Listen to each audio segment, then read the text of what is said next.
మా బ్యాచ్ మొత్తం core non vegetarian అనమాట. అస్సలు వెజ్ ఆప్షన్కే పెట్టాము. అట్లాంటిది మా బ్యాచ్లో ఒక నాన్ వెజిటేరియన్ కాకుండా వెజిటేరియన్ కూడా ఉన్నారు. అట్లా ప్రతి బ్యాచ్లో ఒకరు ఉంటారు కదా నాన్ వెజ్కి సంబంధం లేకుండా వెజ్లో కల్లా బతికే వాళ్ళు. అసలు ఈ వెజ్ వాళ్ళకి ఆప్షన్స్ ఎట్లా ఉంటాయో నాకైతే అర్థమే కాదు. అంటే మనం ఎక్కువగా వెజ్ తినం కాబట్టి మనకు అంత ఐడియా ఉండదు. బట్ ట్రై చేస్తే వెజ్లో కూడా చాలా ఆప్షన్సే ఉంటాయి. సో ఇంతకీ ఇక్కడ ఏంటంటే మేమందరము మా ఫ్రెండ్ వాళ్ళ ఇంటికి వెళ్ళినప్పుడు పక్కనే ఉన్న డ్రైవింగ్కి అయితే వచ్చాము. సో ఆ డ్రైవింగ్లో చాలా ఆప్షన్స్ ఉన్నాయన్నమాట. ఇంకా చాలామంది సాటర్డేస్ నాన్ వెజ్ తిన్నారు కదా, అదేంటో మరి.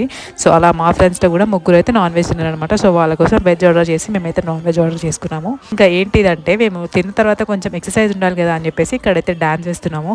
ఇదే కాదు ఇంకా చాలా యాక్టివిటీస్ చేసాము. అవన్నీ కూడా లాంగ్ వీడియోలో కింద ట్యాగ్ చేస్తాను టైటిల్ దగ్గర. కానీ ఇంట్రెస్ట్ ఉంటే చూడండి. ఈ గ్యాంగ్లో బాగా డ్యాన్స్ చేసే వాళ్ళు ఒకరు ఉంటారు కదా, వారు ఎవరో కింద కమెంట్ చేయండి. అట్లానే పక్క ఒక నాన్ డాన్సర్ కూడా ఉంటారు, వాళ్ళు ఎవరు కూడా కింద కమెంట్ చేయండి. సో ఇంతకీ ఈ సాంగ్ ఏంటి ఎవరైనా గెస్ చేయగలిగితే కింద కమెంట్ సెక్షన్లో చేయండి. మీకు కూడా ఏమైనా గుర్తొస్తున్నాయా? అయితే మీ గ్రూప్ ఒకటి ఉంటుంది కదా, దాంట్లో మెసేజ్ చేసేయండి.